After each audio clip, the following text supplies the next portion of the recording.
ತುಂಬ ಕಾಲೆಲ್ಲ ಚುಚ್ಚಿದಂಗೆ ಆಗ್ತಿತ್ತು. ಕಾಲೆಲ್ಲ ತುಂಬ ನೋವು. ರಾತ್ರಿ ಮಲಗಿದ್ದಾಗ ಯಾರೋ ತಿರುಗ್ದಂಗೆ, ಕೂತಿದ್ರೆ ಸಡನ್ನಾಗಿ ಏನೋ ತೊಗೊಂಡು ಚುಚ್ಚಿದಂಗೆ ಆಗ್ತಿತ್ತು.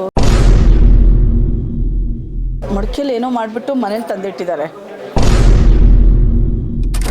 ನನಗೆ ತುಂಬ ಕಾಲೆಲ್ಲ ಚುಚ್ಚಿದಂಗೆ ಆಗ್ತಿತ್ತು. ಕಾಲೆಲ್ಲ ತುಂಬ ನೋವು. ರಾತ್ರಿ ಮಲಗಿದ್ದಾಗ ಯಾರೋ ತಿರುಗ್ದಂಗೆ, ಕೂತಿದ್ರೆ ಸಡನ್ನಾಗಿ ಏನೋ ತೊಗೊಂಡು ಚುಚ್ಚಿದಂಗೆ ಆಗ್ತಿತ್ತು. ಆರೋಗ್ಯ ಸಮಸ್ಯೆ ಏನೂ ಅನಿಸಿಲ್ಲ. ಕಣ್ಣು ಮುಚ್ಕೊಂಡೇ ಇದ್ದೆ. ಸ್ವಲ್ಪ ನೀಲಿ ಬಣ್ಣ ಬಂತು. ಆಮೇಲೆ ತುಂಬ ಬೆಳಕು ಬಂತು. ಬಾಧೆ ಆಗ್ತಿತ್ತು ಒಳಗಡೆ, ನನ್ನಲ್ಲಿ ಏನೋ ಒಂಥರ ಆಗ್ತಿತ್ತು. ಆಮೇಲೆ ತಾಯಿನ ನೆನೆಸ್ಕೊಂಡೆ. ಸಾಕ್ಷಾತ್ ಚಾಮುಂಡೇಶ್ವರಿ ದರ್ಶನ ನಮಗೆ ನಿಜ ಜೀವನದಲ್ಲಿ ಆಗುತ್ತೆ ಅಂತ ಅಂದ್ಕೊಂಡಿರಲಿಲ್ಲ. ಇಲ್ಲಿ ಬಂದಾಗ ಆ ಥರ ನೋಡಿ ಇವಾಗಲೂ ನನಗೆ ಆಗ್ತಿಲ್ಲ. ಅದನ್ನು ಹೇಳ್ತಿದ್ರೆ ಅದನ್ನು ರೂಪ ತಡ್ಕೊಳಕ್ಕಾಗಲ್ಲ ಆ ಶಕ್ತಿನ. ನಾನು ಕಣ್ಮುಂದೆ ಬಂದಿದ್ದು ತಾಯಿ ಜಗನ್ಮಾತೆ ಸಿಂಹಾರೂಢಿಣಿಯಾಗಿ ಬಂದಳು, ತ್ರಿಶೂಲ ಇಟ್ಕೊಂಡಿದ್ಲು. ಮತ್ತು ನನಗಾಗಿರೋದು ತೊಂದರೆ ಹಾಸ್ಪಿಟ್ಲದಲ್ಲ, ಅದು ಹೇಳೋಕ್ಕೆ ಕೂಡ ಆಗ್ತಿಲ್ಲ ಬಿಡಿ. ಆ ಥರ ಅದನ್ನು ತೋರಿಸ್ಕೊಟ್ಲು ಯಾರು ಅಂತ.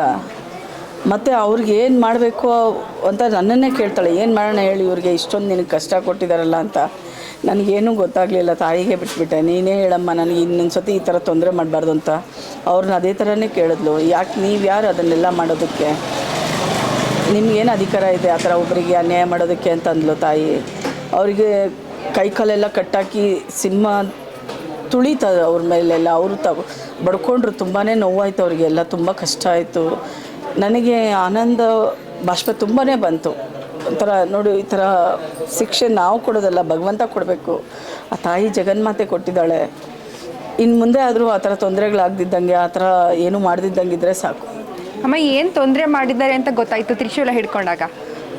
ಅದೇ ಒಂದು ಮಡಿಕೆಯಲ್ಲಿ ಏನೋ ಮಾಡಿಬಿಟ್ಟು ಮನೇಲಿ ತಂದಿಟ್ಟಿದ್ದಾರೆ. ನಮಗೆ ಗೊತ್ತಿಲ್ಲ. ಅದು ನಾನು ದಾರದುಂಡೆ ಅಂದ್ಕೊಂಡೆ. ಅದು ದಾರದುಂಡ ಅಂದ್ಕೊಂಡೆ ಹೂವು ಕಟ್ತಿದ್ದೆ ನಾನು.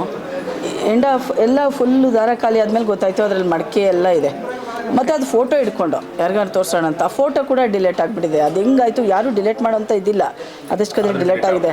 ಮತ್ತು ನಮಗೆ ಅದು ಬೆಂಕಿ ಹಾಕಬೇಕು ಅಂತ ಗೊತ್ತು, ಎಲ್ಲಿ ಹಾಕಬೇಕು ಅಂತ ಗೊತ್ತಾಗ್ದಿರ ಹಂಡ ಒಲೆಗೆ ಹಾಕ್ಬಿಟ್ಟೆ.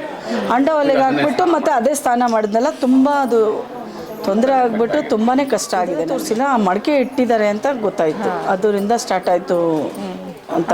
ಯಾವುದೇ ಒಂದು ಆಮೇಲೆ ಒಂದು ಸ್ವಲ್ಪ ನಾಗದೋಷನೂ ಇದೆ, ಅದು ಒಡ್ಸಾಕಿದ್ದಾರೆ. ಒಂದು ಸ್ವಲ್ಪ ದೇವ್ರ ಅಲ್ಲಿ ಮನೆ ಪಕ್ಕದಲ್ಲೇ ಒಂದು ಪುರಾತನ ಕಾಲದ್ದು ಅದು ಒಂದು ನಾಗರ ಇದೆ, ನಾಗರ ಕಲ್ಲುಗಳು. ಅದು ಯಾರನ್ನೂ ಮುಟ್ಸೋಕ್ಕೂ ಬಿಡಲ್ಲ, ಅದನ್ನು ರೆಡಿ ಮಾಡೋಕ್ಕೂ ಬಿಡಲ್ಲ. ತುಂಬ ಹಳೆ ಕಾಲದ್ದು. ಅದು ಯಾರ ಸಂಕಲ್ಪದಲ್ಲಿದೆಯೋ ಗೊತ್ತಿಲ್ಲ, ಆದರೆ ಅಲ್ಲಿ ಪೂಜೆ ಮಾಡಿದ್ರೆ ಮನಸ್ಸಿಗೆ ನೆಮ್ಮದಿ. ಸರ್ಪ ಬಂದಿದೆ ಮನೆ ಹತ್ರ. ನಾವು ಯಾರೂ ಇರಲಿಲ್ಲ, ನಾವು ಅಪರೂಪಕ್ಕೆ ಹೋಗೋದು, ತೋಟದ ಮನೆ ಅದು. ಅದನ್ನು ನೋಡಿ ಒಡ್ಸಾಕಿದ್ದಾರೆ ನಮ್ಮ ಅತ್ತೆಯವರು. ಅದು ಸರ್ಪದೋಷ ಆಗಿದೆ, ಅದು ಸ್ವಲ್ಪ ಕಾಡ್ತಿದೆ. ಅದೂ ಆಗಿದೆ, ಸ್ಕಿನ್ ಇದೆಲ್ಲ ಚರ್ಮದ ಕಾಯಿಲೆ ಎಲ್ಲ ಬಂತು, ಅದರಿಂದ ಅದು ಬಂದಿದೆ. ಇದು ಬೇರೆ ಥರ ಇದರಿಂದ ಆಗಿದೆ, ಸರ್ಪದೋಷನೂ ಇದೆ. ಅದು ಗೊತ್ತಾಯ್ತು. ಮಾಟ ಮಂತ್ರದಿಂದ ಬಳಲ್ತಾ ಇದ್ದಾರೆ ಅಂಥವ್ರಿಗೆ ಏನು ಹೇಳಕ್ಕೆ ಇಷ್ಟಪಡ್ತೀರಮ್ಮ ಈ ದೇವಸ್ಥಾನಕ್ಕೆ ಬಂದು?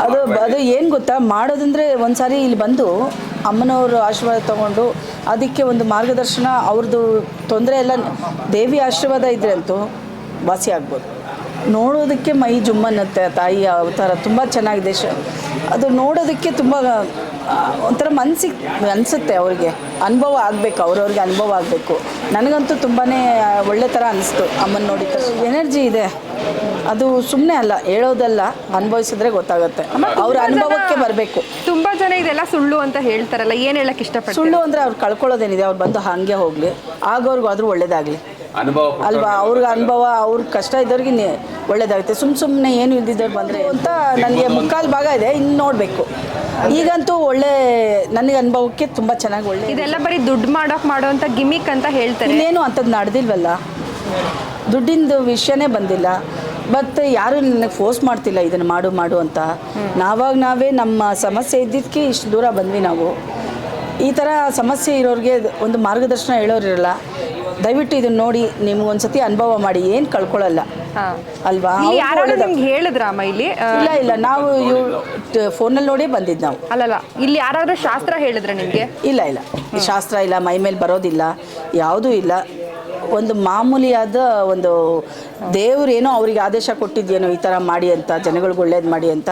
ಆ ಥರದಿಂದ ಒಳ್ಳೇದಾಗುತ್ತೆ ಅಂತ ನನಗಂತೂ ತುಂಬ ಅನಿಸ್ತಿದೆ. ಸ್ವಯಂ ಭಕ್ತರೇ ಕಂಡಿಡ್ಕೊಳ್ಳುವಂಥದ್ದು. ಹೌದು. ಆ ತಾಯಿ ನಮ್ಮ ಪಾಪದ ಅದೇನೋ ಅಂತಾರಲ್ಲ, ಅವ್ರು ಮಾಡಿರೋರು ಪಾಪದ ಕೂಡ ತುಂಬಿರಬೇಕು.